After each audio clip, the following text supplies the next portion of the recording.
floor is yours. Right. So thank you, everyone. Good morning, students. More are joining in, but since the time is scheduled, I think we should start without delay. We're picking up on where we left off last time.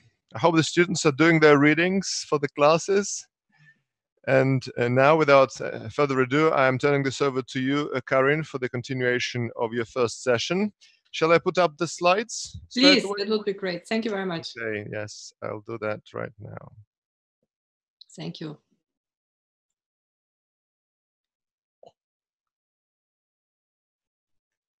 Is it the correct one?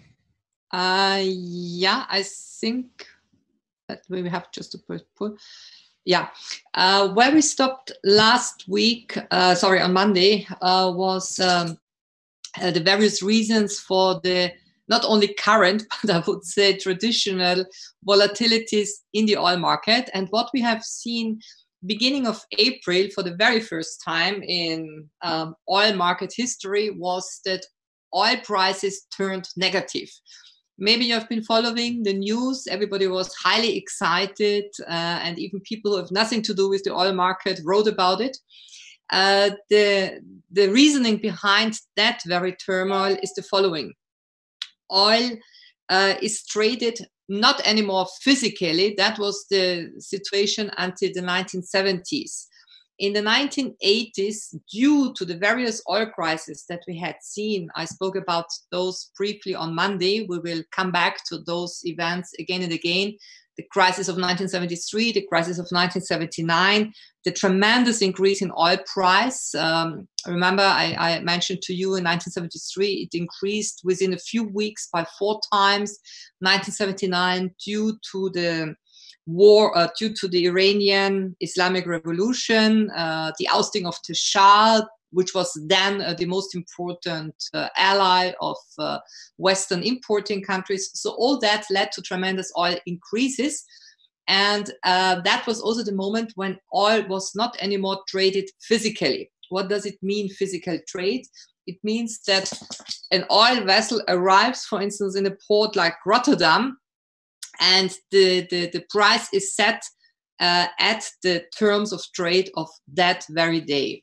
What started due to all these uncertainties, to these tremendous ups and downs in the price, was trading futures. And I will speak about futures in more detail in one of the next classes. But what I would like just to mention here is a future contract. So not a contract for physical acquisition of oil today, but the oil that I would buy, for instance, from somebody among you by the 1st of July would be set at a certain price.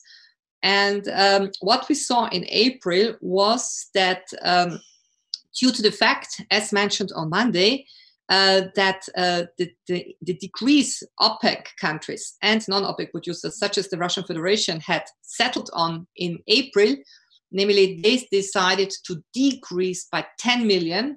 That was a tremendous decrease, but it was not sufficient because due to the global lockdown, it's not that we don't need 10 million barrels per oil less a day. Actually, there is a decrease of daily consumption of 30 to 40 million barrels per day. So the overall daily global production is about 100 million, or was 100 million. OPEC and non-OPEC producers decided in April, the price is going down and down and down. We have to decrease. We decreased by 10%. 10% was not sufficient. And the crazy situation was in those April days, about a month ago, that the future oil contracts to be bought by May, that oil could not anymore be stored because there was no place to store it, physically store it. Where is oil traditionally stored? On oil vessels. It's, of course, we also have oil storage capacities, like gas storage capacities in all kind of storage logistics, but the most common way to store oil is on oil vessels. And in the US market of Cushing, which is a place in Oklahoma, where that oil trade is done on a very important level, there were apparently traders. I was told unexperienced traders, young traders who were maybe not so much familiar with certain trade techniques. Anyway, there was this very weird, you can only call it weird, paradoxical situation that the price, not for the entire oil market, but for the so-called WTI, this is the Western Texas Index. This is one form of oil. We have different oil types. We have Brent, which you might know, which is called along a North Sea oil barometer. We have the different Gulf indexes, and WTI is an index for oil that is mostly traded in the Northwestern Hemisphere. So here the oil price turned negative. So instead of buying oil and paying, you would have received money. But that was just a weird situation for a few days. It has changed ever since, and the oil price is again a positive one. It's not a very high one. We speak of 15 to 20 US dollar, depending on the type of oil. But that was definitely a very paradoxical situation. And this just to inform you on certain current events, but we will speak about the technical aspects of that in more detail. The first two sessions I wanted to dedicate to some general terms, and just that you are a bit informed of what's going on in general. Andre, may I ask you for the next one? So, thank you. Very important topic as well, just to know for your general background. We are now again in a very low oil price scheme, but let us take the oil price that we had still in February. It was a price of about $55 to $60 per barrel, again, depending on the production, on the type of oil. We have a wide range of oil producers in the world. It's not only the OPEC and the very important non-OPEC countries. We also have still North Sea production, like in the UK, not a lot, but still going on. And you remember what I mentioned to you last time, the general difference between the so-called conventional, traditional oil drilling and the unconventional, which is fracking. So to make a difference between the two of them. On this slide, you see the different oil costs that you have, the exploration costs. So if we start at the very low, at the bottom of our slide, you see a country like Kuwait needs only $8 and something for 1 barrel of oil exploration. Saudi Arabia, about 10, more or less. When you go up and you see Russia, 17 something. Depending here, I mean, this is a very rough slide. It depends really where you drill. It makes a difference whether you drill in Eastern Siberia or whether you drill in the Caspian Sea somewhere, but these are rough medium prices. While when you go up to the United States, which is number 4 from the up, US and Canada, both are the very important fracking producers, non-conventional oil. So you see the scheme here is much higher. It's in the 40s. And again, it also here depends on the exact oil and gas field, which type of shale oil, shale gas one is working on. But you can see that between the Gulf producing countries like Saudi Arabia, Iraq, Kuwait, and the non-conventional oil producers in North America, there's a huge difference in costs. And this is the thing. So when the oil price is high, it makes sense to produce via fracking, or it makes sense to go offshore. Offshore is always much more expensive. When the oil price was fairly high in 2014, beginning of 2014, 6 years ago, we had an oil price that was ranging above 115, 120 US dollar per barrel. And in those days, for instance, Gazprom was pursuing an agenda of Arctic deep sea drilling. That is now not only an enterprise which has a tremendous challenge in technology, ecological aspects, but above all, it's expensive.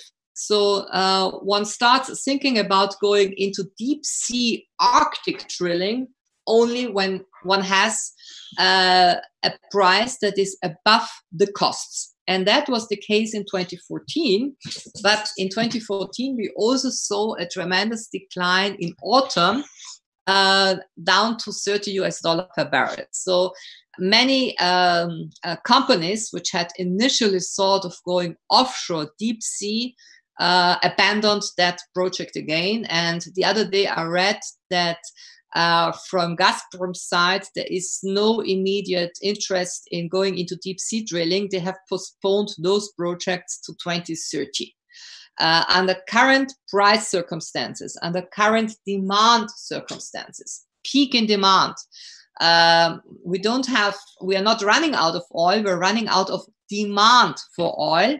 And that has many reasons. The current completely unexpected reason, nobody had ever had that on the agenda, is a global lockdown, a decrease by 30-40% of demand, because people don't move. They don't move to their workplace. They don't take a plane to travel somewhere. They don't. There's a lot of manufacturing has been closed down. It started in China, which accounts for 20% of global economy. It's now in the US, which is also 20% of global economy. So when you add all that together, you can see this has an immediate impact on the oil price, because the demand is below anything that anybody could ever have expected. So when we speak of an oil price, when we speak of countries going into, under inverted comma, let's call it a price war. That was maybe the term that you had been reading or hearing in April, that Saudi Arabia and Russia had entered into a price war because they had not agreed beforehand on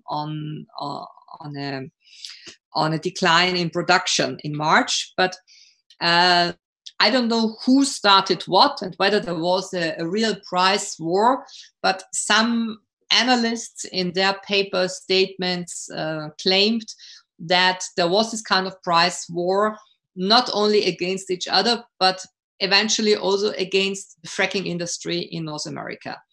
The very strange situation that we have now, and you will find in your reading material one article on Trump calling Saudi Arabia to reduce production, is the following.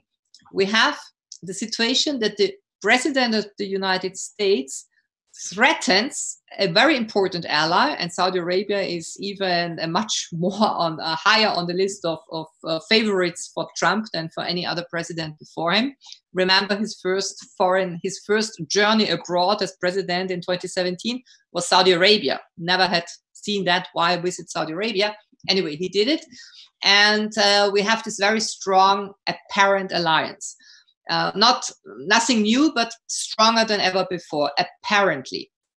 And interestingly enough, Trump now threatens Saudi Arabia. You can read that in that article, saying either you cut down your production or we will withdraw military assistance, etc., from Saudi Arabia.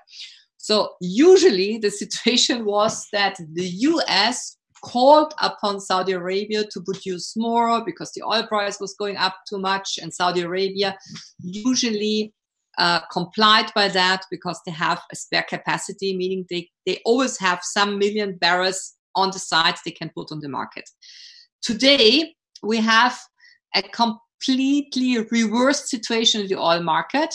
Why? Because a country like the United States for the past 10 years has become, again, not for the first time, again, an oil producer, even an oil and gas exporter by itself. And with the current price level below $20 per barrel, it makes no sense to go into fracking. Now, the fracking industry lives on credits. It's a credit-financed industry, and it was a kind of bonanza, a kind of high risk but easy income, easy win situation for some investors. So to go into fracking at an oil price that was above 50, 60 meant income.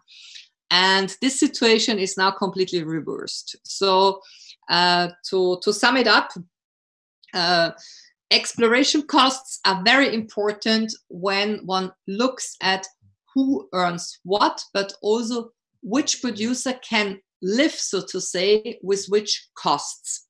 And here we have countries that have easy to drill oil, easy to drill conventional oil, mostly located in the Gulf countries, because they are not only, if I may exaggerate a bit, you drill somewhere and you easily reach high quality oil that is not, that doesn't require too much refining, but it's also easy to transport because you are close to huge deep sea ports. That is the case for all countries around the Persian Gulf, be it Iran, be it the United Arab Emirates, be it Iraq. They all have access to deep sea ports. This is not the case now for a country like Kazakhstan, for instance, which has also easy to drill, maybe in Caspian here and there, but try to bring the oil from the Caspian to the consumer somewhere in Asia or in, well, Kazakhstan has now a huge pipeline grid, but for Kazakhstan, it's more difficult to export, for instance, that oil to Europe, which is fairly easy for the Persian Gulf countries. Or take a country like Angola, which also has very high drilling costs, production costs. They are in the mid-30s.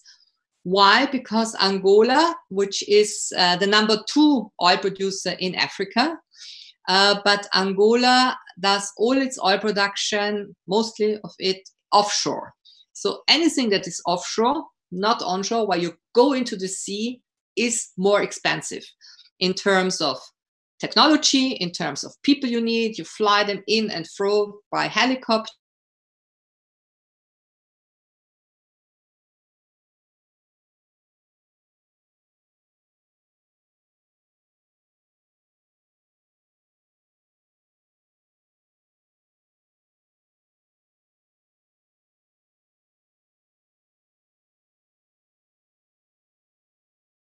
Slides, and then we can go to our question session. Please, André.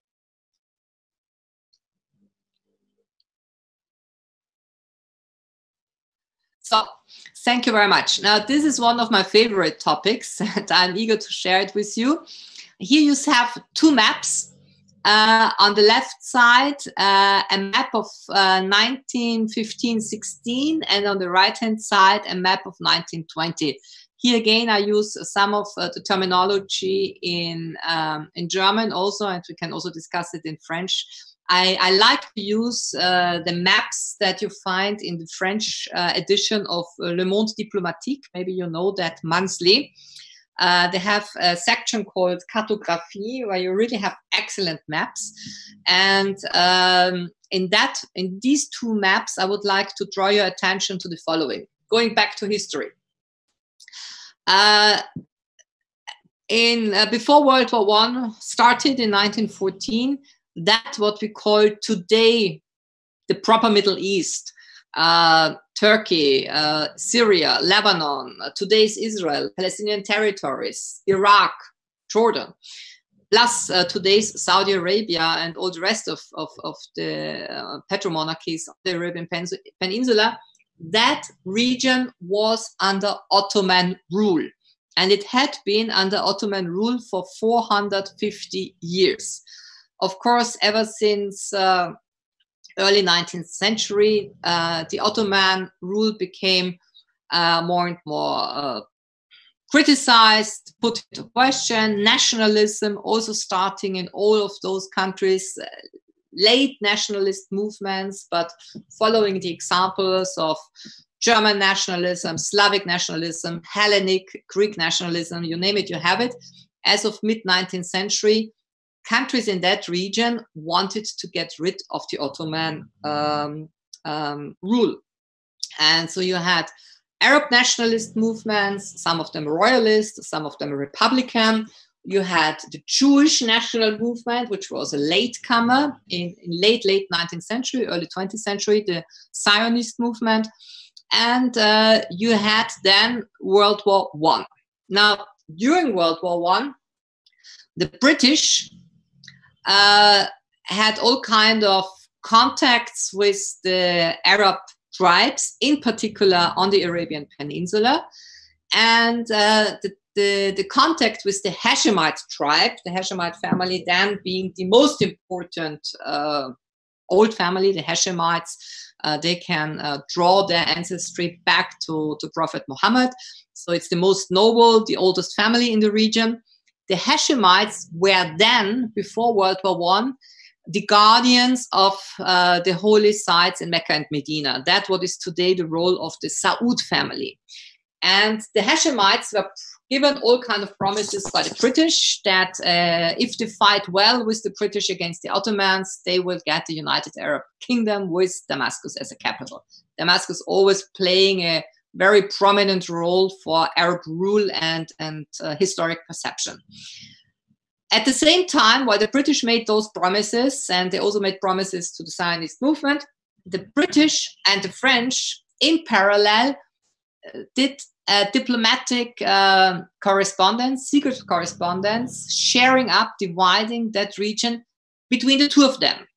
So what you see here in violet was supposed to become French-run, French-ruled. You see Eastham, today's Eastern Turkey would have been under very important French control. Actually, in those years, you had in that part of Turkey strong Armenian presence. It's also still seen as Western Armenian from an Armenian viewpoint. You can see that on Armenian maps. Genocide started in 1915 against the Armenians, and everything changed. You see the wide stretching of French rule, Syria, Lebanon, right into what is today's Iraq, even going into the Caucasus and so on. Now, the French were heavily present in the region ever since 16th, 17th century, through schools, through monasteries, through universities, but also merchants. The French were there, and they were dreaming of an Asie Française, of something with a strong French presence. The British were not so much interested in the region. The British, you see, all what is greenish would have become British, direct or indirect control. For the British, there was only one topic that counted in those days, and that was free passage through Suez, the Suez Channel, into India. What counted from a British perspective was India, nothing but India. The Middle East for them was not of imminent importance. It was more a kind of going through area where you pick up fresh foods and fresh water for the ship, going then to Asia, to this Indian subcontinent. You also see here a tiny patch in orange. That it's what you might call the holy sites, Palestine, today's Israel. Now, neither the British nor the French were interested in running the religious places. They said, we want not to be involved in any kind of religious claims, be it Jerusalem, be it Nazareth, be it Hebron. That should be under international control, some sort of a condominium by an international mandate. Now, this is the famous Sykes-Picot correspondent. And in many history books, you will hear, and from an Arab side in general, you will hear, it was Sykes-Picot agreement that wrote the map of the Middle East, which is not correct. Because when you go to the other map on the right-hand side here, you see this is the map, this is today's map. And this is the map that was actually drawn not according to Sykes-Picot. They had divided it up between the two. But this is a map that was decided more or less in 1920. So exactly 100 years ago, in April 1920, what happened? There was a conference in San Remo. San Remo is a beautiful sea resort at the Italian Riviera. It was the place to be in early 20th century. The big shots, be it political figures, be it artistic figures, they used to spend the winter in San Remo. And that was also part of that sea bath and resort diplomacy that we saw in late 19th, early 20th century. Reminds us a little bit of the summit diplomacy that we have today in the one or the other nice place.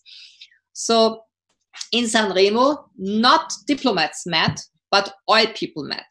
Because one thing had been understood during World War I, the new era of waging wars was not anymore on horseback, it was mobility. We saw in World War I a tremendous shift from battles outside the city between the cavalry or infantry to sea battles, submarine war, German, US submarine war. In 1902, as I always like to remind us, the first airplane flew 70 meters in North Carolina. And in 1915-16, we already saw air battles above the skies of Europe. So there was a tremendous shift from a very traditional fighting of wars, like wars had been fought for centuries, into a new type of mobility. And somebody like Winston Churchill had understood that. He was Lord of the Admiralty. He was in charge of the fleet, the British fleet, before World War I. And he obliged the British Marine to switch from coal-driven ships to diesel-driven. And everybody in the British cabinet was upset. Why do we abandon coal? We got plenty of coal mines in Wales and England, and we have to import oil. And this importing was then quite easily facilitated because Churchill was among those who was highly involved, deeply involved in tracing the new borders. So let me draw your attention that the borders that we see today here on the right-hand side, these borders actually followed pipelines. What the British did was they said, we need physical access to oil, physical access, not just a title, not just a concession. So where was everybody aware that oil was already present, easy to drill oil, again, easy to drill high quality oil. That's the Middle East, that's today's Iraq. In those days, it was still called Mesopotamia, that region. And the place around Mosul, Kirkuk, Mosul was in the news between 2014, 2016, 17. Why? Because it was the center also of Islamic State, of Daesh. And the IS militias made quite some money from oil smuggling because Mosul, like Baku, is one of the oldest oil industries still functioning. So the British decided to build a pipeline from Mosul in then Mesopotamia, today's Iraq. And when you take the line between the borders of Syria and so the violet Syria, which was then French, and the greenish area, which was Iraq and Transjordan, and that pipeline was going from Mosul to Haifa in today's Israel, a British-run port in early 20th century. So first, the pipelines were drawn, and then the borders were traced, determined. So the first oil agreement of 1920 in San Remo laid the basis for the territorial shaping of the region. And that's why one of my favorite theses in that context is World War I is not yet over, not only in the Middle East. We know it also in other places in Europe where border tracing is contested, has been shifting, etc., looking into former Yugoslavia, etc. So der Erste Weltkrieg, la Première Guerre mondiale, is not yet over. And this I would like to draw your attention to because the entire shaping, making of today's Middle East The wars that we saw in 2003, invasion of Iraq, it was a lot about oil. We can still discuss that later. And those states have not fallen apart. A lot of people were analyzing over the last years that Iraq could be retraced, that there could be some sort of balkanization of Iraq, like we saw with Yugoslavia, an implosion of the country. Hasn't happened. Country is still there. Interestingly enough, also the Iraqi National Oil Company is still there. It was never dissolved, unlike the US and her allies had initially envisaged, dissolving the Iraqi National Oil Company and privatizing the oil production. Didn't happen. But we have turmoil in those countries going on. We know it. Also the spillover of the Iraq war into Syria, the ongoing war in Syria, and whatever might still happen. So now I have spoken for a bit longer than I had thought, and I may give the floor to you, and let us focus on questions dealing with those topics. And if you have any general questions, maybe we can do them at the very end. Thank you very much. I might ask first something. Since you brought up before the topic of Saudi Arabia, recently the Trump administration has decided to take its batteries of the Patriot missiles from Saudi Arabia and place them in Iraq. In my analysis, I think this has to do with three reasons. First, reining in Mohammed bin Salman after his perceived too much autonomy from the American system. Secondly, reconquer Iraq after the vacuum left by the unfortunate death of Qasem Soleimani, now that the Basra governor is no longer in consideration for prime minister office in Iraq. And thirdly, put more pressure in Iran, like go further and further close to Tehran. Do you agree with these, or do you think the reasoning is far more simpler and to do with economics of maintenance of missiles? I have no idea. Again, let us stick to the issue that we have at stake. You know, this is an interesting debate. We could consider it. But honestly, what I mentioned, and this I just wanted to mention as the interesting, if I may call it, paradoxical situation that we have. And let us remain it there. You have an article in the reading list, and there you can see all the debates that are going on. But I have no insight, and I would simply stick to the interesting fact, but weird fact, that we have this very special now confrontation in a very special alliance. That's all what I can say, but you will find more reading in the list. Thank you. You're welcome. Yeah, I've got a question concerning oil. Hello, good morning, Alexander. Yes. So Dr. Kneissl, first of all, thank you a lot for this lecture. And my question would be, there were a lot of news about the fact that in Russia, if prices remain that low, it will be difficult to explore new oil fields. It will be the cost will be too high. So how do you think, how will these new prices influence the future of oil exploration of new oil fields? Yeah. You see, we are here in, I don't know if anybody of you has studied traditional macroeconomics. In macroeconomics, there is the technical term of the so-called, I have no idea how they call it in English. In German, we call it Schweinezyklus, the cycle of pigs, they call it actually, because it's a very traditional pattern of calculating macroeconomics. In times of huge demand, you produce more, but when this supply is there and the demand declines, you might end up with an oversupply and the prices goes down, and then you have a bottleneck of supply again, and so you always have this kind of cycles. And this traditional pattern of macroeconomics between supply and demand, despite all the weird circumstances that we have in today's globalized economy, where everybody is connected to everybody, we still have those old fundamental laws of supply and demand. They are still somehow valid, I would say.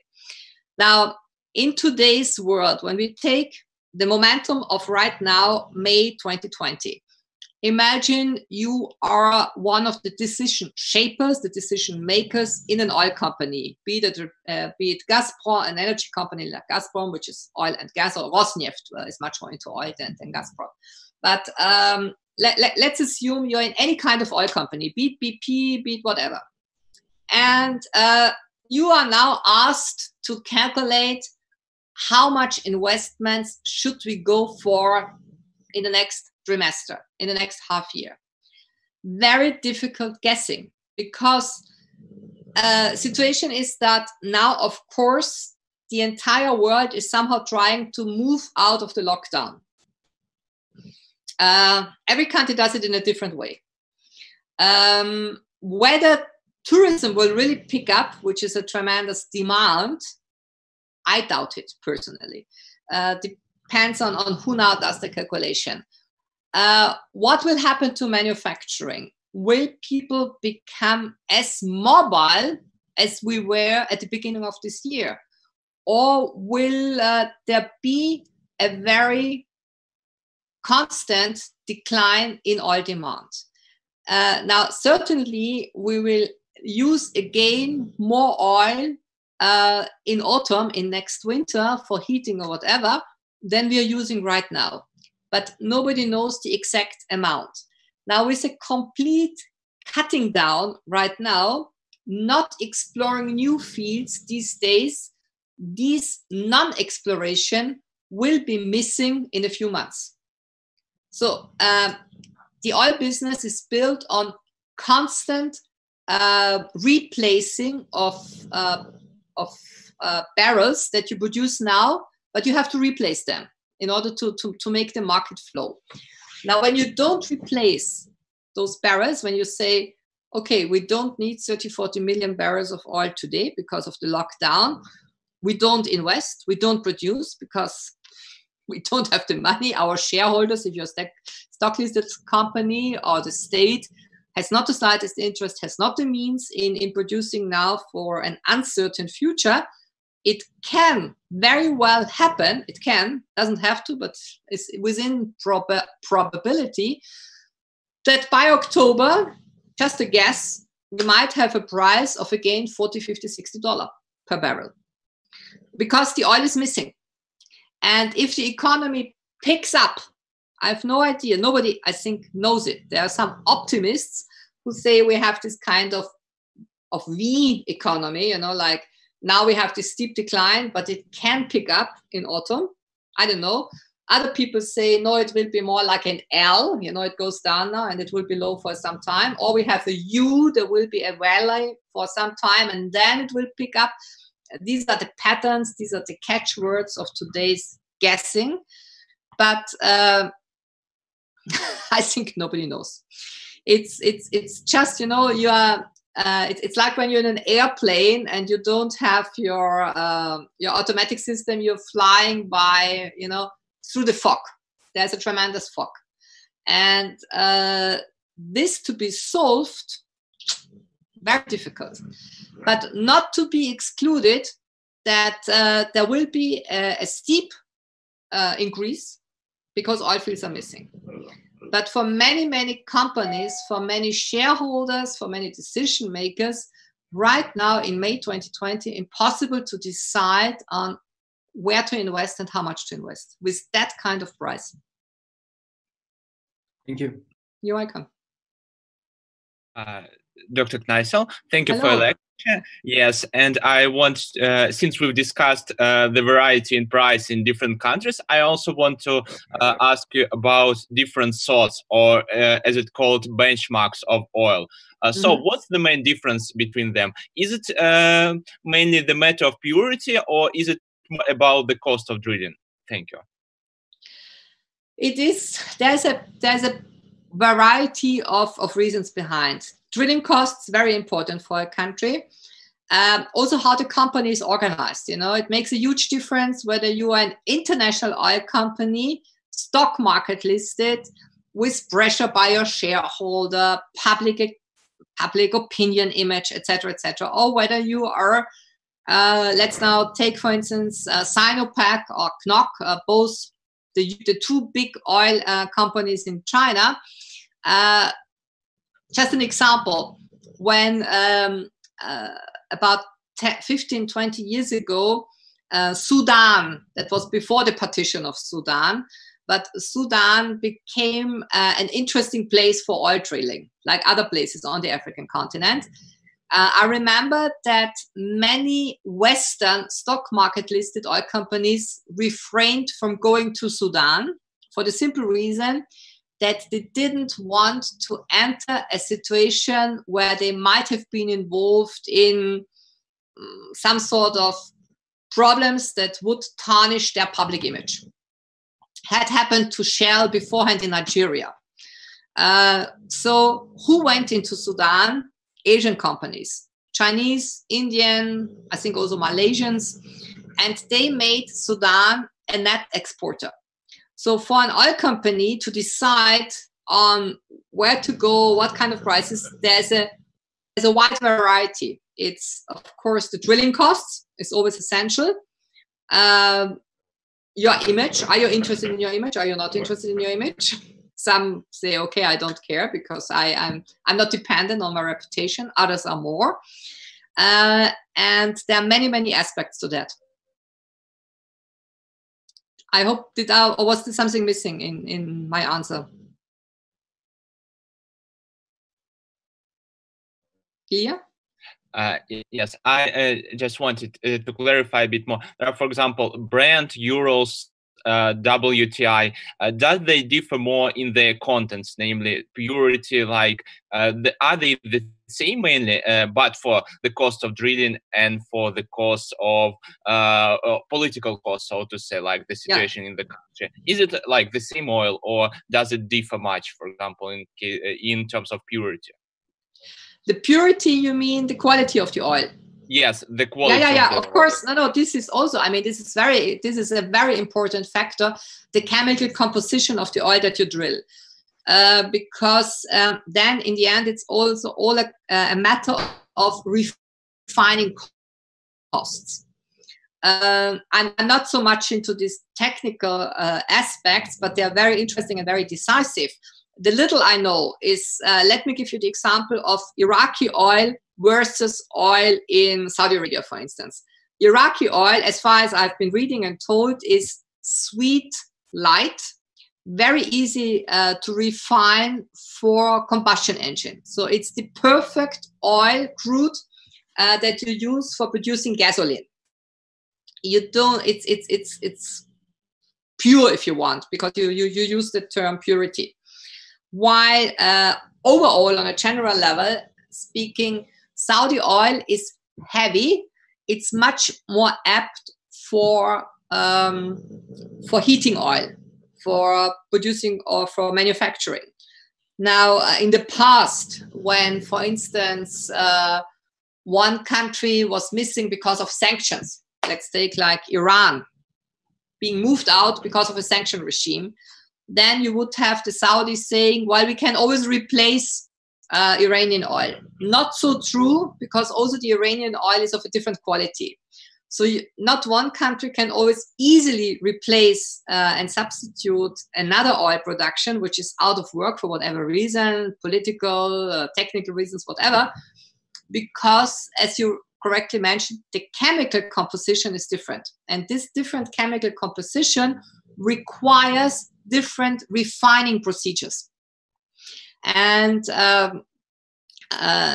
remember in Chad, about 15 years ago, there was a huge project in oil production, very nicely prepared by the World Bank with a trusteeship council and so on, so not to get the oil income lost in some sort of corruption scheme, etc. Problem with the oil production in Chad was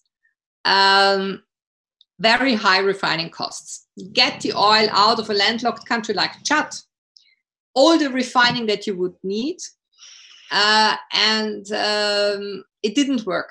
One of the many reasons, I don't know all the reasons, but I remember, was the chemical composition, which was different from what the oil drillers had initially thought. Okay, thank you. You're welcome. Any other issue on the borders? I have a question. Yes, hello. Hello. So we talked about the global demand of oil going down because of the lockdown. I was wondering if before the lockdown, was the demand decreasing even a little bit because of environmental concerns, or has that made no impact at all on the oil demand? Mm-hmm. The environmental concern has become more and more a criteria for each and everybody. Even OPEC, if I may say, you know, because OPEC is always wrongly called the cartel. It's not a cartel. We'll speak about that next time.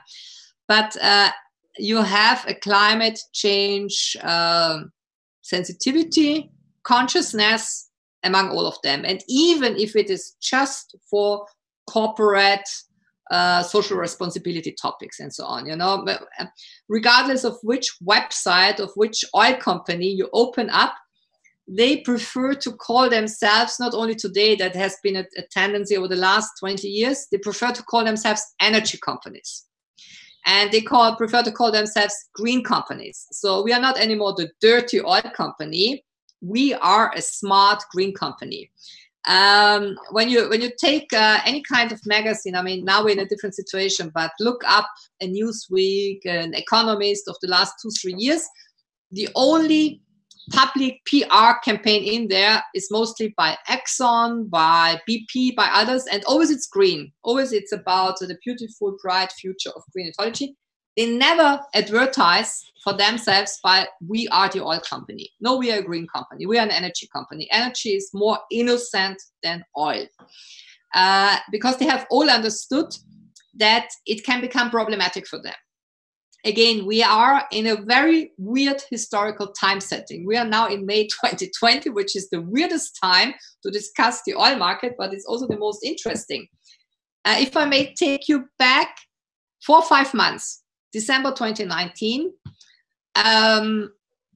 BP, British Petroleum, or as they call themselves officially, Beyond Petroleum. It's not anymore British Petroleum, it's Beyond Petroleum since 2003. So BP, important economic factor, in particular in the British economy, but also in British cultural life. BP was harshly attacked by the, not only Fridays for Future, what's the other movement? There's, forgot the name now. There's a movement next to Fridays for Future, which is a bit more radical. You recall the name? Sierra Club. Pardon me? Sierra Club, right? Which one? Sierra Club. It's like a California organization. No, they're Extinction Rebellion. They have a global name. Extinction they're also present Rebellion. in Germany and Austria. I don't recall the name. Pardon me? Maybe Greenpeace? No, I don't. Anyway.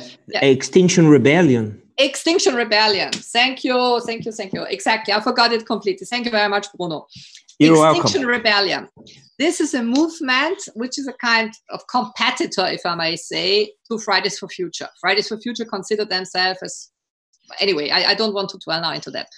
Extinction Rebellion, very much present in the United Kingdom.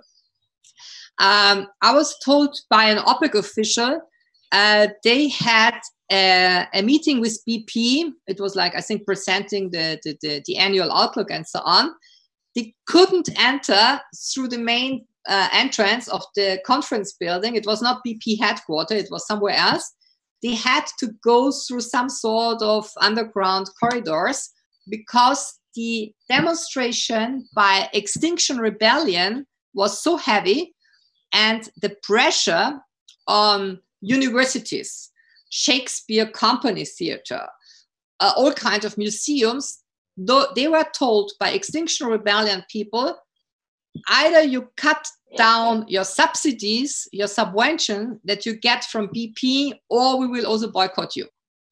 So there was the weird situation that, for instance, I know it, I think it was Shakespeare Company Theatre, which receives an annual nice subsidy for cultural sponsoring by BP, and they were and there was pressure on the management saying you have to renounce on that. And that led to the fact that the theaters could not anymore give cheap tickets for students, for instance, which were usually sponsored by BP.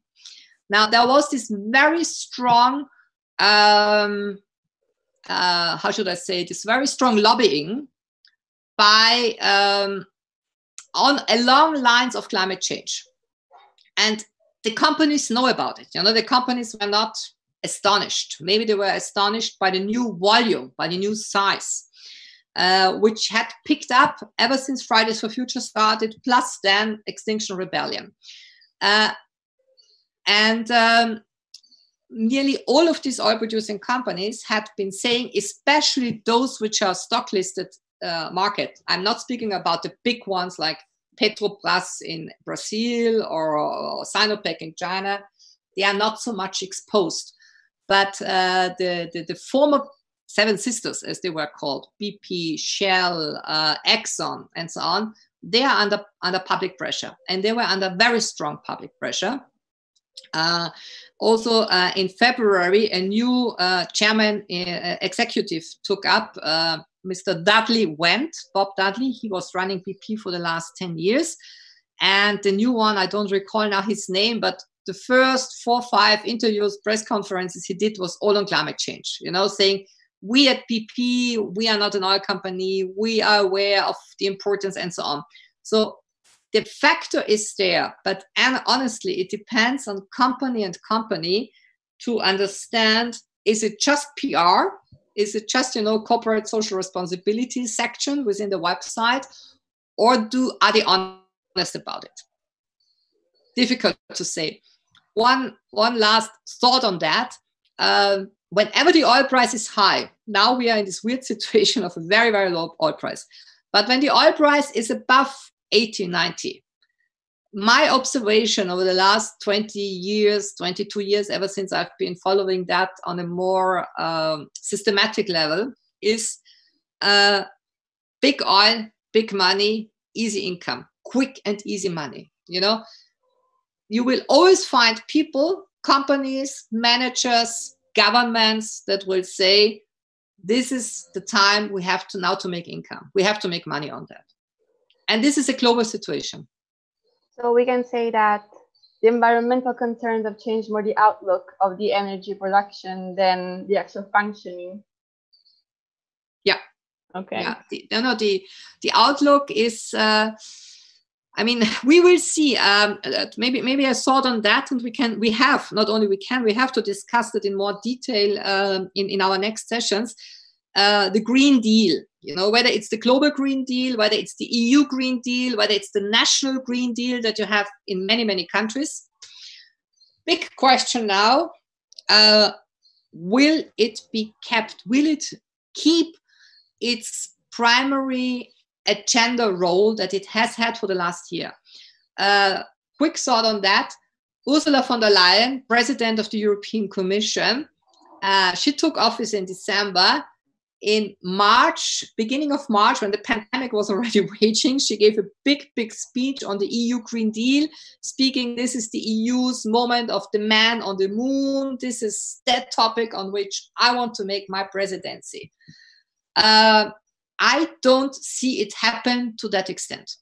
Even so, now in Austria, for instance, we're moving out of the lockdown a little bit. And yesterday, the press conferences by different ministers were all like, it has to be a clean new agenda. And now, even so, money is spent on a lot of social activities, but we need it for a green economy.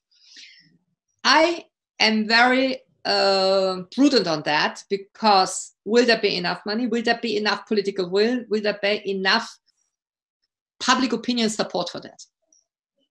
Very difficult to say. Yes, thank you for the answer. If I might ask, do you think with Werner Kogler in government in Austria, do you think that Austria will be a leader in this new European Commission project of the Green New Deal? No, Austria definitely has not to wait to be a leader on that. Definitely not. I mean, I say that also as a former Austrian official. We love to sell ourselves as the green and so on people, but we are not that green. We are privileged by rivers. That makes that we can produce 20% of our power. No, sorry, more than that. It's like 30%, I think, of our electricity power by hydrogen power. Now we are privileged, but this is a natural privilege. But at the same time, we import nuclear energy for power production, but we are against nuclear. You see, there's a lot of contradiction in the whole thing. We are famous, we Austrians are famous that we built a nuclear power station that was prohibited by a public referendum. So we have a nuclear power station that serves as a museum. And we are very anti-nuclear, and we are famous for that inside the European Union. And that's our reputation.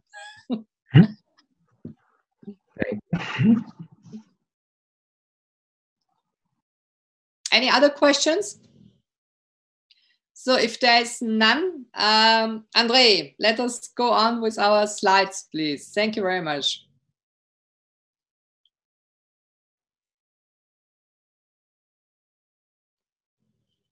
Thank you. We had the borders. If we just go down, down, down. Yeah, thank you. So now the one after the borders. Here we are now in more detail in Iraq. Maybe one back, and then we go to the oil fields in the Gulf. One slide back to Iraq, please. Thank you. MENA. MENA means you have maybe heard this acronym. It stands for Middle East, North Africa. The MENA region, that is the whole region from Morocco to Iraq, Iran, Eastern Mediterranean, Gulf countries, and North Africa. Middle East, North Africa, it's a UN, United Nations term. Now, inside the MENA region, in particular in the Gulf countries, but also in North Africa, take a country like Libya, huge reserves of untapped oil, untapped gas in particular. The war in Libya started not only because one wanted to get rid of Gaddafi, and some people were so excited of bringing democratic movements to Libya. It was also about oil a lot. But to go into Iraq in more details, because I had been explaining beforehand this border issue. Here you see also the pipelines that used to go from Iraq into today's Israel. When the war started in 2003 against Iraq, ousting Saddam Hussein, it was a lot about oil. I remember, that's already 17 years ago, many of you were in your kindergarten days, most probably, so you don't remember those things, maybe you have read about it, but there were popular movements against the war. People were shouting, no blood for oil. They knew that the Iraq war was a lot about oil. It was not about other topics, it was a lot about oil. Why? Because Iraq has that easy to drill oil. Leicht explorierbar, kostengünstiger, billiger. And so Iraq, that had been more or less composed by the colonial powers, is still an object of greed, let's call it like that. And when 9/11 happened in 2001, many people had understood that Saudi Arabia might in the long run not be that reliable. So more and more interest was turning to Iraq. It was not about an apparent terrorist connection between Al-Qaeda and Saddam Hussein, as some claimed. No, there was something else. So we have had several wars in Iraq in the name of oil. That was definitely already the war of 1991. That was, in those days, the big victory, not only by the US, but Saddam Hussein was was attacked actually by everybody in the Middle East. Assad of Syria went into that war along the side of the Americans against Iraq for various reasons.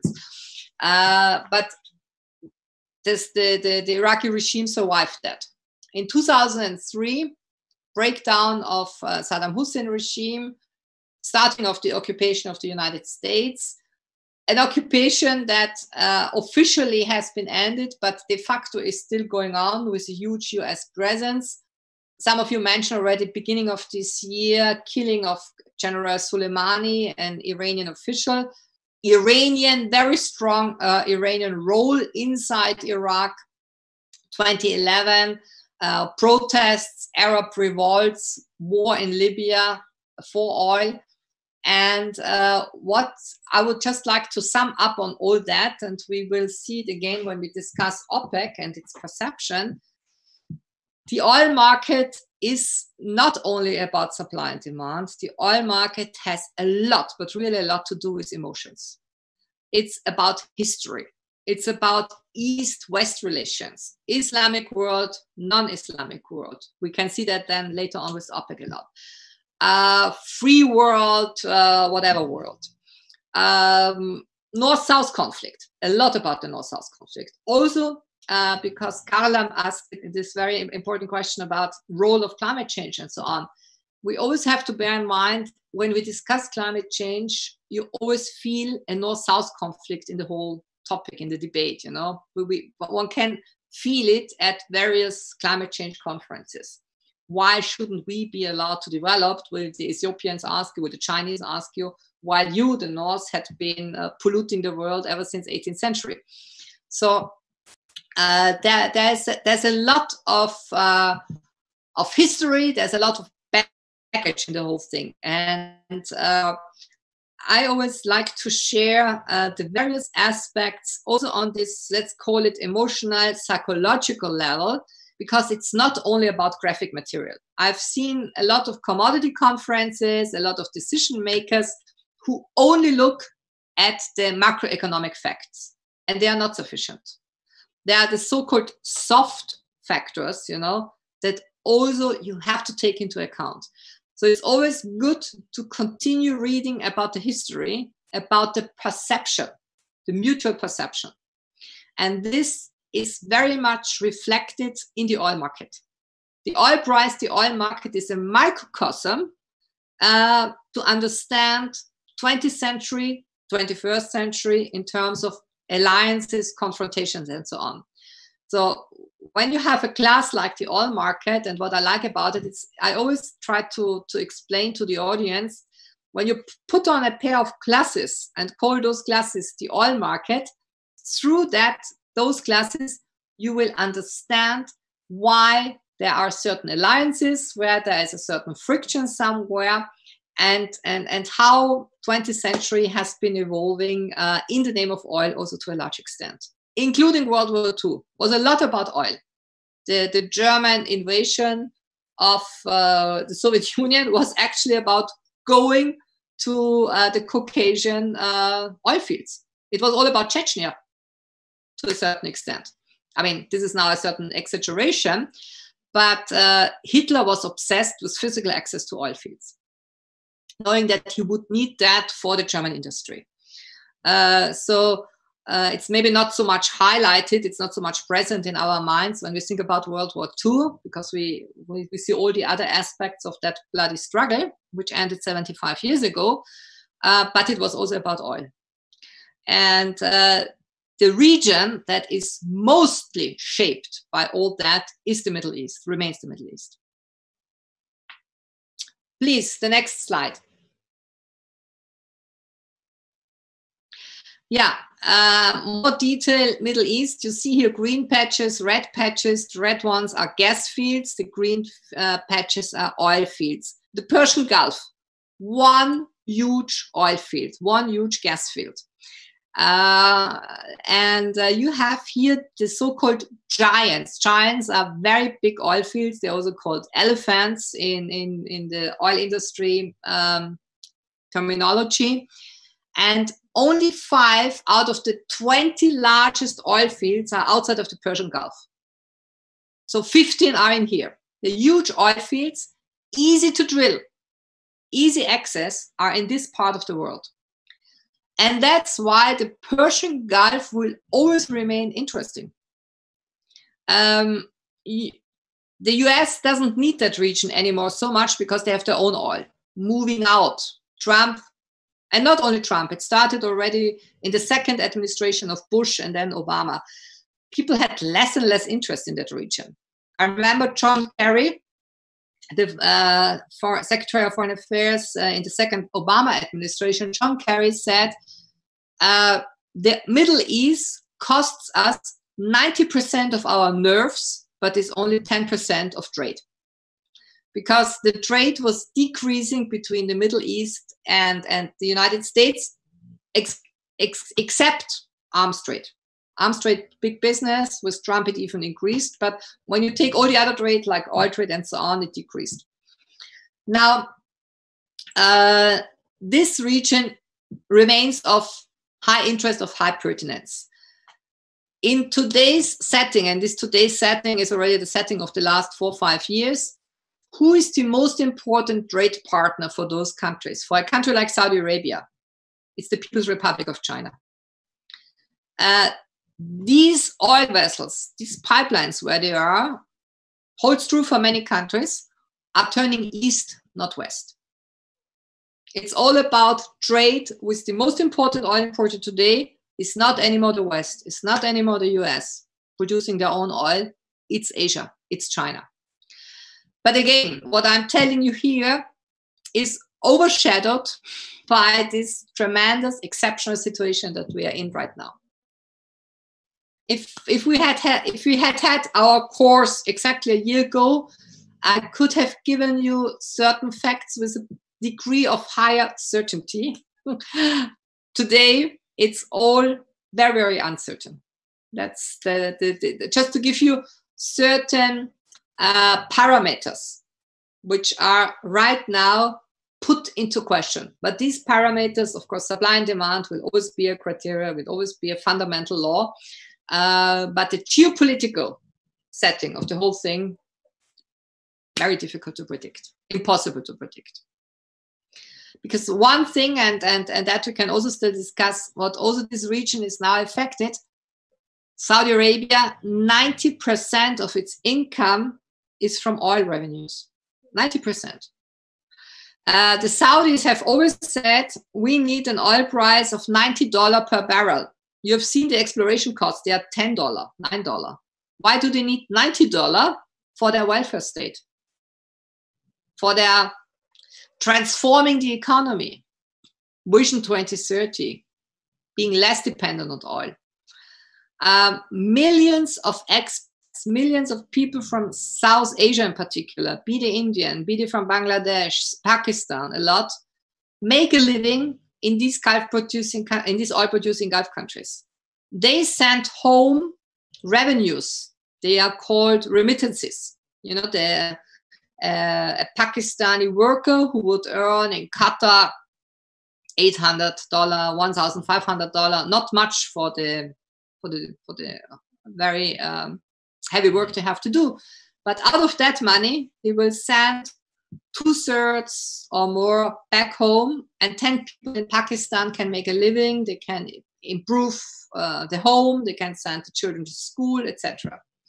This money is now gone. The petrodollars are not anymore there. To give you an interesting anecdote, it dates back from February, 2-3 months ago. The head of Mossad, Mr. Yossi Cohen, was sent by Benjamin Netanyahu to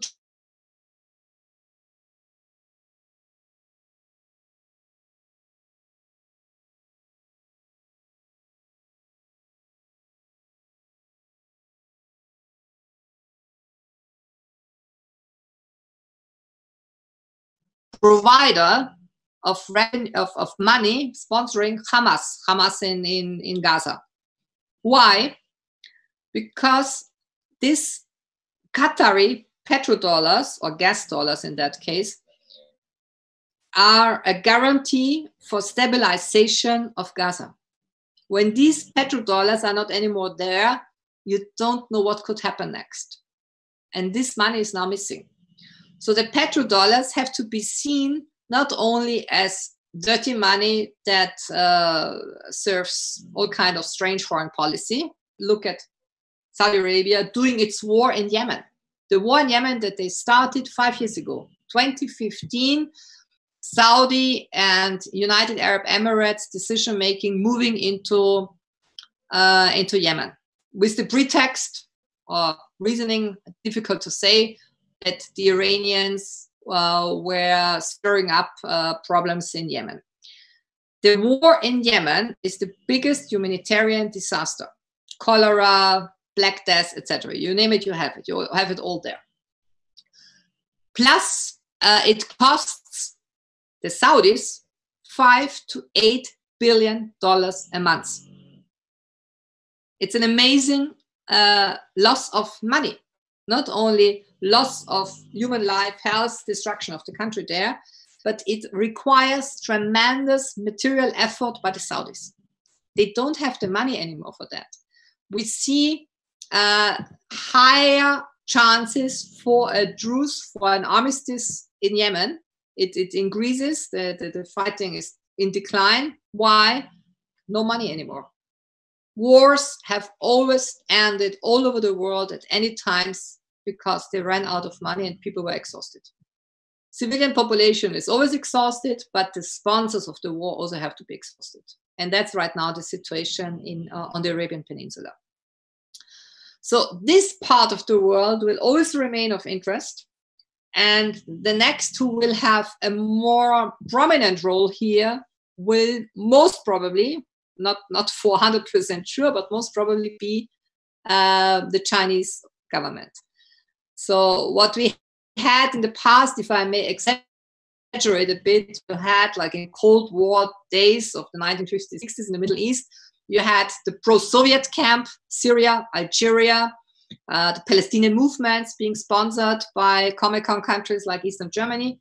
And on the other hand, you had the countries allied to the West, like Egypt, like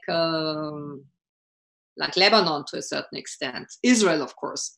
So this is changing now because you have China stepping in on a larger and larger level for commodity reasons, but also China is not only acting as an investor, China is there with geopolitical interests, with a geopolitical agenda, that's for sure. The next slide, please. This is just an oil field, sorry, this is on this slide. So these are the hugest gas fields and the hugest oil fields, and I will show you this huge oil field on the next slide. Thank you, yeah, the next, if you go to the next. Thank you, Andre. Now really the next. Another click, please. No, back. Back.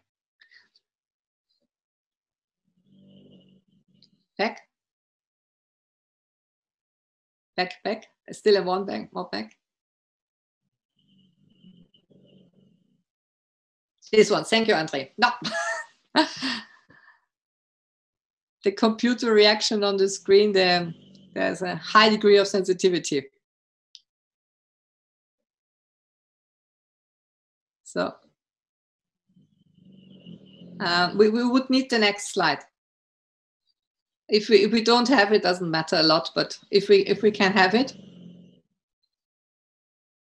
Andre? Yeah, thank you very much. What you saw on the, no. It jumps because maybe you clicked one too much.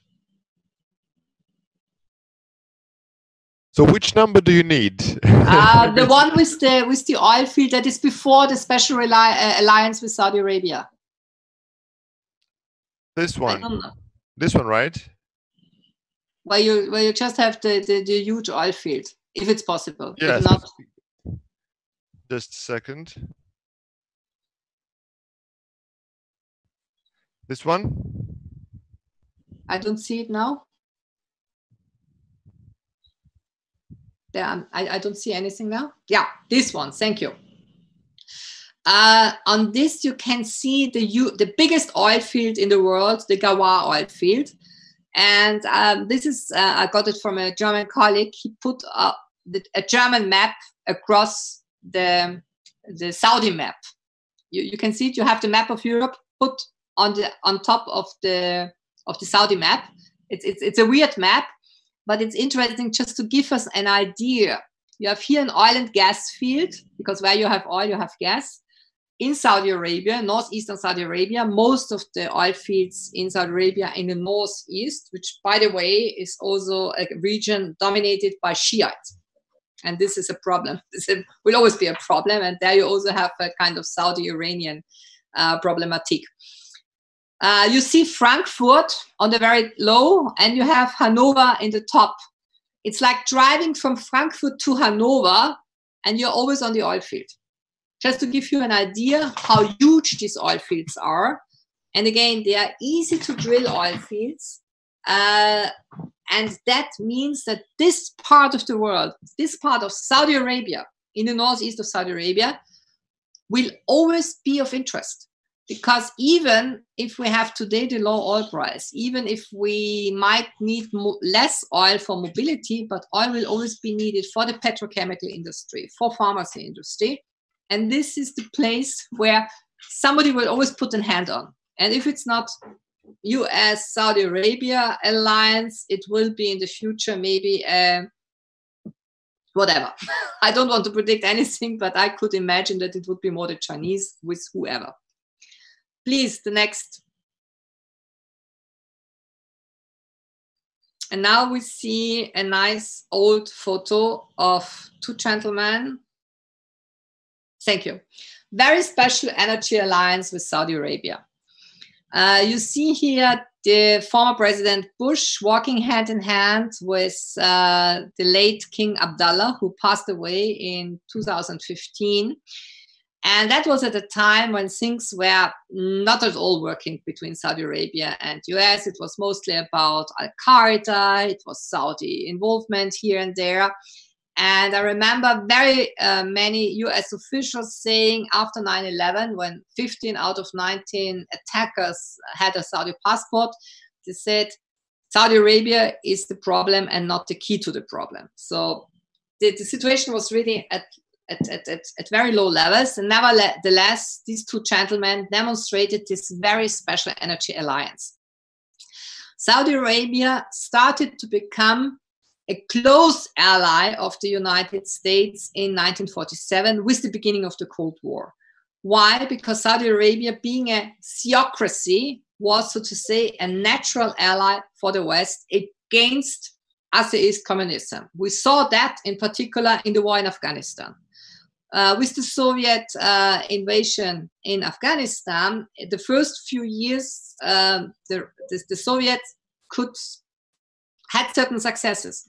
When the United States took the decision to support the Mujahideen movement with arms, things changed.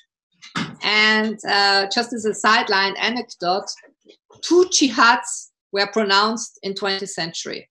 One in World War I by the Germans. The German Ministry for Foreign Affairs, still under the monarchy, said, we will support our Ottoman allies against the British by declaring a jihad. So the Muslim fidels of the world should fight alongside with the Germans and the Ottomans, the infidel British.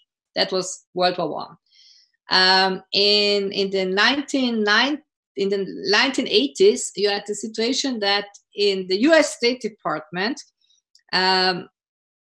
was brainstorming about how to change the pattern in Afghanistan. And the then National Security Advisor Brzezinski was also playing on the piano of a jihad, of a holy war against the atheist invader. And this special alliance between Saudi Arabia and the United States had been increasing and increasing. And 9/11 then made it down. And again, now with Trump, you had a tremendous increase in the relations. Because during the Obama administration, White House and Riyadh didn't go too well. Why? Because Obama had brokered the agreement with Iran on nuclear enrichment and so on. So the Saudis were very unhappy with the Americans, like the Israelis. Now it's again a different situation. Saki Yamani, I think I mentioned him already last time, former oil minister of Saudi Arabia, oil minister for many, many years, very interesting personality. He said, once upon a time, oil alliances are stronger than Catholic marriages. So an oil alliance is something that you cannot dissolve. It's there. It will remain. And right now, what we see is US, as I mentioned beforehand, asking Saudi Arabia to produce less oil. Otherwise, they will withdraw. Now, the big question, is this just a temporary paradox, or will that remain with us? Remain to be seen. We can still look at 2 slides and then go into questions again, please. Yeah, this is a photo montage that dates back to some years ago, because most of the people, with the exception of Angela Merkel and Vladimir Putin, are not anymore around.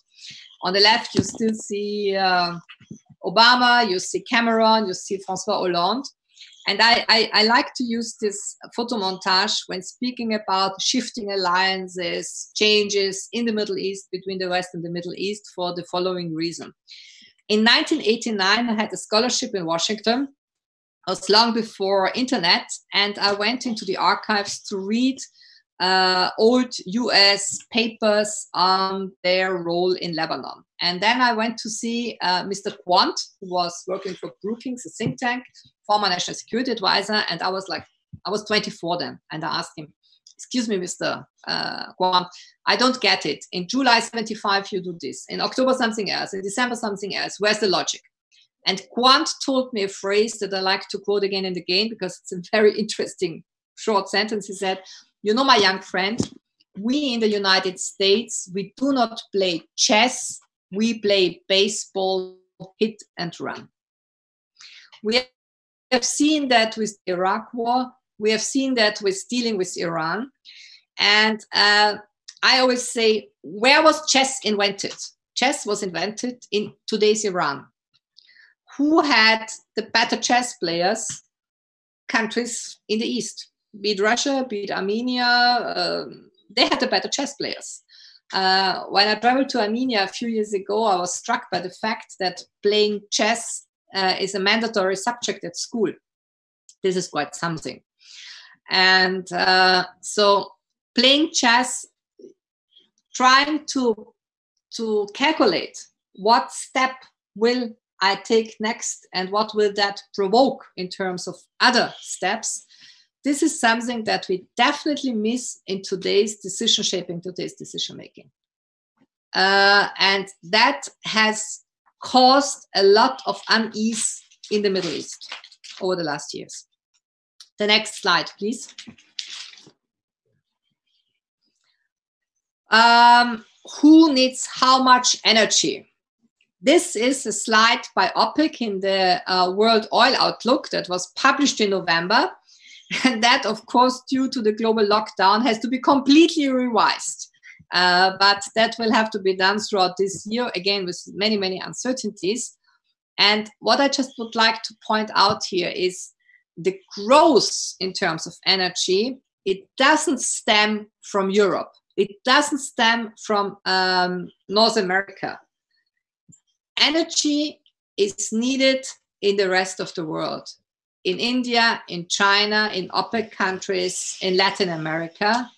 But it's not, we in OECD Europe, in OECD North America, we do not need the energy. So you see over the next 20 years anyway, a negative demand development. That was increased now tremendously by the lockdown. So for one or the other reason, we have, to a certain extent, an oversupply on many levels, and we have the demand that is there comes from the developing world, from the non-OECD world, the non-organized, countries outside of the Organization for Economic Cooperation and Development, so-called industrial world. Please, the next slide. Yeah, pipelines and airlines turn east and south. My favorite statement in that context. Again, this is a map from Le Monde Diplomatique, a very nice cartographic section. And this is an old map. It's nearly 20 years old. The gentleman who drew it was very right in his assessment by pointing out the center stage is the Asian Pacific space. So you see here China versus India, Australia playing a huge role for the Asian economy. This is the center stage. This is the place to be. Eurasia, stemming into commodity-rich Central Asia, Caspian. You see Europe as in a much better way, namely being quite tiny. What the author of that map could not predict was the rising importance of Africa. The African continent is definitely the place of future industrial activity, in particular when it comes to demand and energy, automotive industry, and so on. In his map of the early 1990s, he still considered Latin America, BRICS, Brazil, Russia, India, China, when this notion was coined in the early 2000s. Brazil, Argentina, because of commodity rich, because of high qualified population, was still very much on the economic map. In today's setting, it's not, for various reasons. But we have seen pipelines, oil vessels going east due to demand, and we see also airlines going east. Now, the airlines in today's setting are also a tremendous problem. But over the last years, one could see the big airports are not anymore Rome, Paris, London. Yes, it still has a role, no doubt about that. But the big airports are Istanbul, are Indian airports. It's of course the new airport of Beijing. So airlines are turning east. The next, please. Sectoral demand in oil. For what do we need oil? We need oil for road business. So but you see that in 2018 we also needed more oil for mobility, automotive, car, than we will need in 2040. So because of a moving out of the combustion engine, be it for reasons of climate change, normative obligations for country to meet ceilings, to meet a decline in fossil fuels, less emissions for the automotive industry, for governments. So for all those reasons, we will definitely see a decline in oil demand for mobility. On that graph, you see aviation rising because they calculate here that people in the Southern Hemisphere will start to travel more. The airline business is developing for internal flights in China, in India, not because the Europeans fly more or the North Americans, they anyway fly a lot. Petrochemicals, more or less remaining the same. Electricity generation declining because here renewables and nuclear and so on play a certain role. But what you see here, and this is the main message of that graph, oil demand stems from mobility, road. So whatever happens, anything concerning road, mobility, car industry, how cars are constructed, be they electric, be they hybrid, be they something else, this is the issue. It's not so much about other topics. It's really all about mobility, all about the oil. The next one, please. Global growth in oil demand by sector. Again, here you can see that OPEC calculated. This is calculation from last autumn, a few months ago. Today's demand, 98.7. By today, I mean autumn 2019, a few months ago. Demand in 2024, so 4 years from now, plus another 5-6 million barrels, mostly in transportation. Whether this will materialize along that calculation remains to be seen. Again, everything, but really everything, has been put upside down by the COVID-19 situation. Nobody could predict it to that extent, really nobody. And all the revising that will have to be done by the International Energy Agency, by OPEC, will be interesting. The next OPEC ministerial meeting is on the 10th of June. So if you have time, you can watch the press conference by web. You go on the OPEC website, opec.org. If you have time, you can then see whatever they will be deciding on, what kind of calculations. Most probably non-OPEC producers will also be there, like the Russian oil minister Novak and the Norwegians and so on. They will be there because they're all sitting in the same boat of low oil prices, uncertainty. We don't know where will the demand come from. Let me say here something, and then we can go into questions for the remaining few minutes. The situation is the following: you can always bring oil to the market, but it's difficult to create demand. Demand cannot be created like that. Oil can be brought on the market, but demand is difficult. So thank you. We are lagging a little bit behind, but if Andre allows us still a few questions, I'm at your disposal. I have time.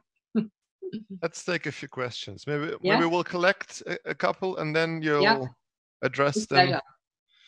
Okay. One short question, if I might. Do you think with the shifting, the entering of the power dynamic between the Sunni and Shia powerhouses in the MENA region, becoming more like a zero-sum game, do you think Bahrain, with its particularity of having a Sunni government and a majority of Shia population, do you think it will become, its status as a producer and like a platform for intercontinental business will become at risk in this zero-sum game, or it will just remain the Switzerland? Difficult. Yeah, I remind very, very briefly on that. Really impossible to predict. It will depend on so many topics, and Bahrain is not the most important producer, definitely not. What I think is more important, what I showed you on the Saudi map, northeastern Saudi Arabia, this is a Shiite majority region. So if I were a malign outsider masterminding something, and I don't believe that anybody can mastermind anything because the world is much too complex, but this is the much more important issue. It's not Bahrain. Thank you. You're welcome. Please. Can I add a question? Please, Mr. Son Van Kon, please. Yes, thank you. First of all, thank you for your wonderful lecture. You're and as for China's role in energy demand, in the class you mentioned on China's significant role in boosting energy demand after 2000, especially in the crisis of oil prices. And what I wonder is how you assess the role of other Asian countries in fuel demand besides China. I mean, China's predominance will remain or will be diversified into other nations. For example, India or ASEAN countries and South Korea and so forth. Yes. Yeah. No, when I gave inter alia the figure in the first class that China until 1994 was self-sufficient with its national oil production.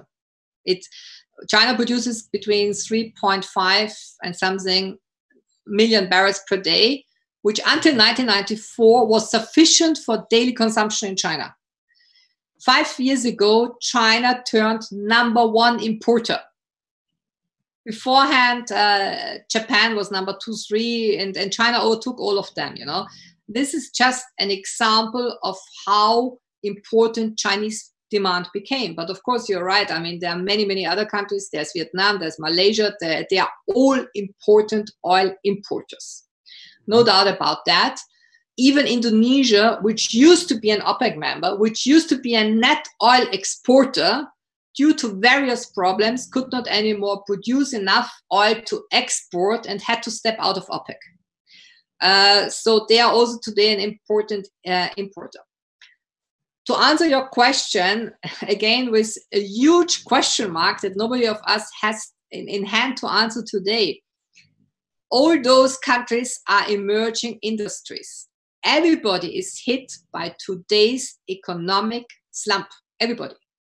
And a country like Indonesia, a country like Vietnam, which are on very good trail, having moved into middle income, being on the way to be a solid competitor for China, also as a partner for other countries. As a minister, one of the countries I visited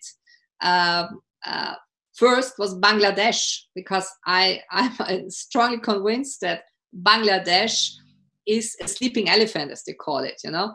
But with the situation that we have now, very, very difficult to say, because all those countries are terribly hit. And so it's very, very difficult to say how they will move out of that.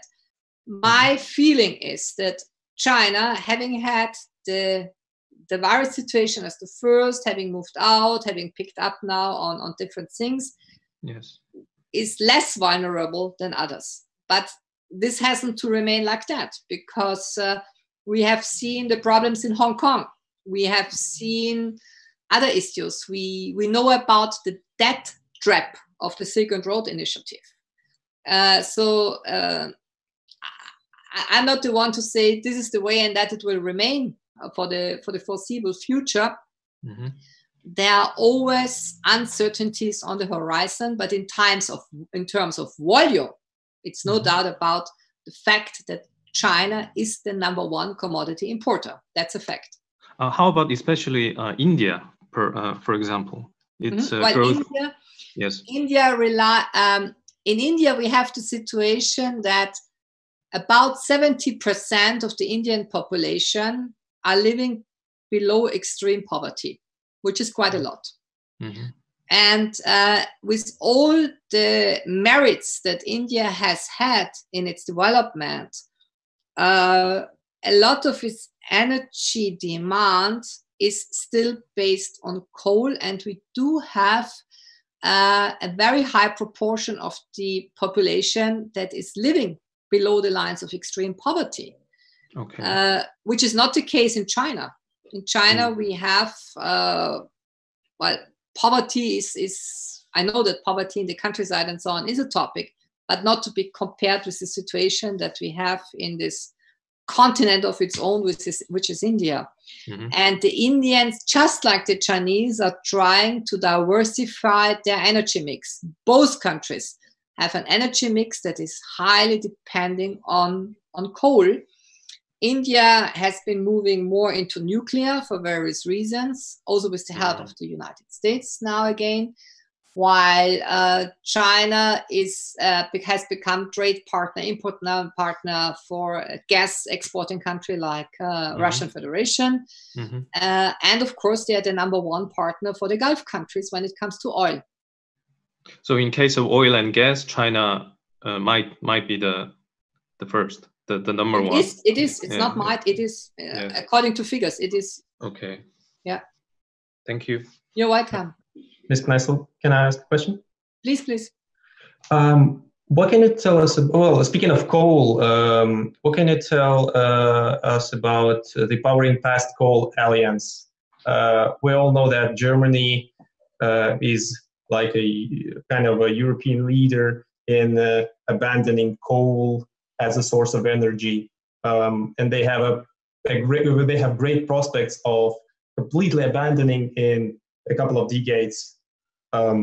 Is it realistic, or what can it? Yeah, well, moving out of coal, as you have correctly pointed out, Germans, they should have opened up a few months ago the most modern coal power plant, which is, I can't verify it, but I was told it's like zero emission, perfect, wonderful coal power plant. and they closed it. They never opened it. I mean, they didn't even close it. It would have been opened, but it's not in use now because of the climate change, normative aspects and so on, and outdraw of public opinion. Coal is a commodity that you find across the globe in abundant reserves, honestly.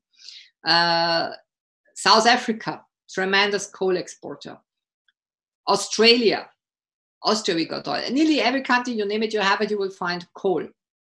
And that's why maybe in a less globalized world, which we might see, I have no idea how it will evolve, it could always somehow come back. It's difficult to predict. But for the past years, we definitely had a decline in political will to foster coal because of climate change, with the big exception of the United States.